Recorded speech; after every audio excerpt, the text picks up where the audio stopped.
We are going to drop a nuclear bomb 3 times on 3 different things and find out if it is possible to survive a direct hit. And then the big one.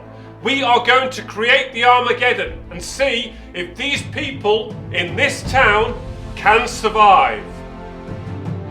Boom! Catastrophe, devastation, destruction, ruin, desolation, annihilation, havoc.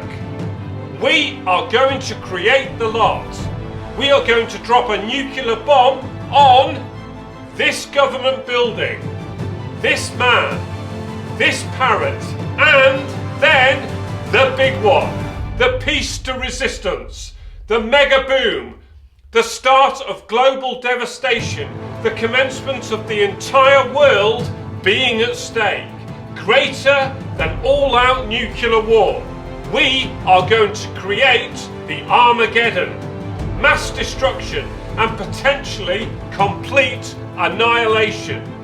And to do this, we are going to unleash Armageddon on this town, full of these people, all alive and living today.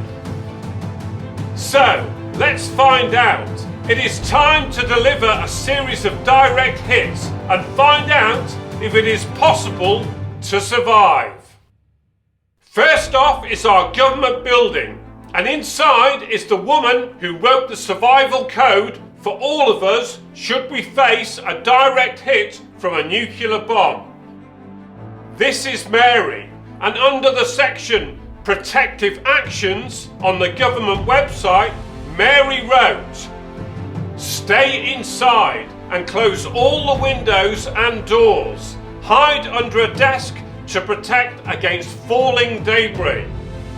So, we closed all the windows and the doors on this government building and we asked Mary to hide under a desk. And then we dropped the bomb on the government building, a direct hit where Mary was ready and waiting.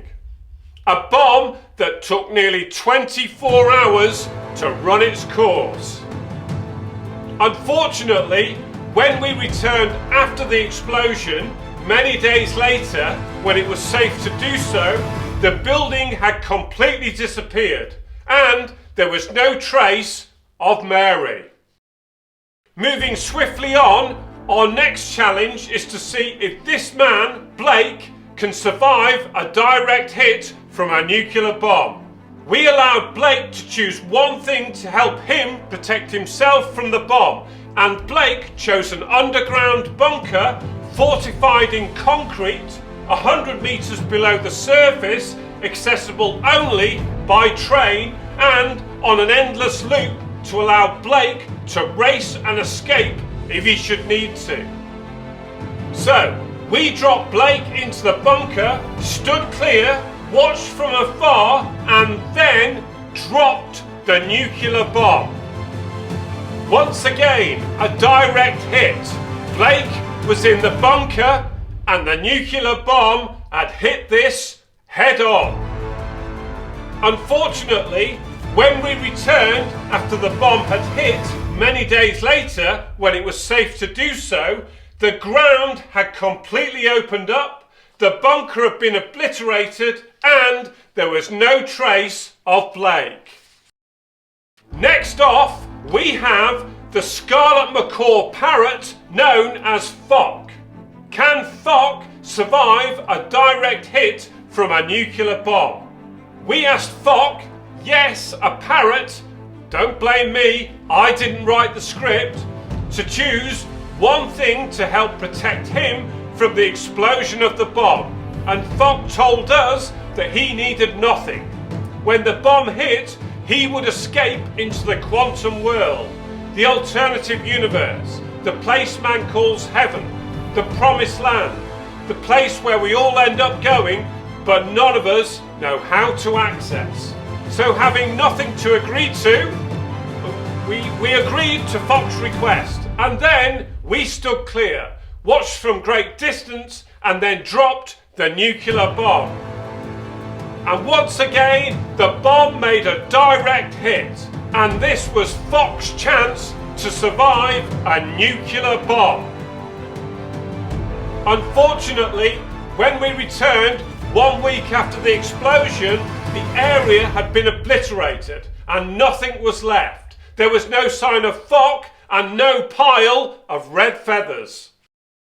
And finally, the big one, the mega boom, the start of global devastation, the commencement of the entire world being at stake, greater than all-out nuclear war, the creation of the Armageddon.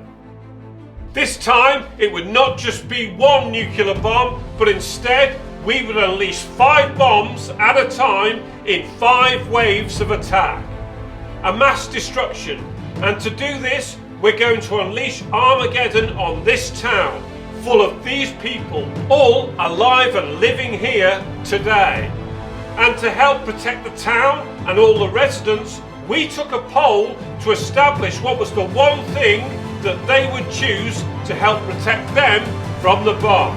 And they told us that if it was to be the Armageddon, the day that Satan took the world from mankind, then they wanted the returning Christ to be resurrected and stand before them as their saviour.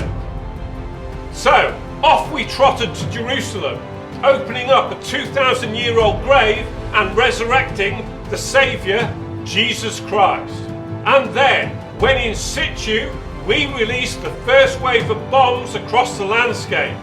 And we followed this up with wave after wave until all the nukes had been nuked. One after another, the bombs were fired and propelled towards their target and dropped, explosion after explosion, wave after wave. The entire sequence took a whole day to complete and included 20 nukes hitting the town, one after another. Unfortunately, when we returned after the bombs had been dropped, many days later, when it was safe to do so, there was no sign of our Saviour, Jesus Christ, and furthermore, the town and the surrounding landscape had turned to dust. The people had all gone. So there you have it. The potential to survive a direct hit from a nuclear bomb is absolute. There is no chance. Even if you follow the government guidelines and even if Jesus Christ is sent to save you. The result is complete devastation, an obliterated landscape and the annihilation of anything in the way of the nuclear bomb.